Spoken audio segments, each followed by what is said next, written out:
বাঁকুড়া জেলা প্রশাসন পরিচালিত ৩৭তম বিষ্ণুপুর মেলার অভিনব এক অনুষ্ঠান। মেলার মূল আকর্ষণ আদিবাসীদের ফ্যাশন শো।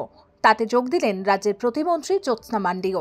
ফ্যাশন শোয়ে যোগদানকারীদের সঙ্গে র্যাম্পে হাঁটলেন পশ্চিমবঙ্গ সরকারের খাদ্য ও সরবরাহ দপ্তরের প্রতিমন্ত্রী জ্যোৎস্না মান্ডি। ফ্যাশন শোয়ে আদিবাসী অংশগ্রহণকারীদের দেখা গেল ডাক্তার, উকিল, অফিসারের পোশাকেও। সমাজের কোনো কাজেই যে আদিবাসীরা আর পিছিয়ে নেই, সেই বার্তাই দিলেন তাঁরা।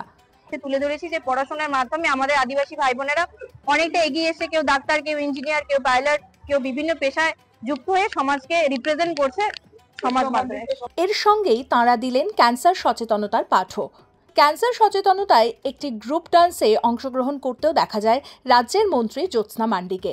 এইভাবে নৃত্যানুষ্ঠান মঞ্চে মন্ত্রীকে দেখে আপ্লুত মেলায় উপস্থিত মানুষজন। মন্ত্রীর এই নতুন রূপ দেখে প্রশংসায় পঞ্চমুখ মেলার উদ্যোক্তা ও দর্শকরাও। ফলো করুন এইসময়.com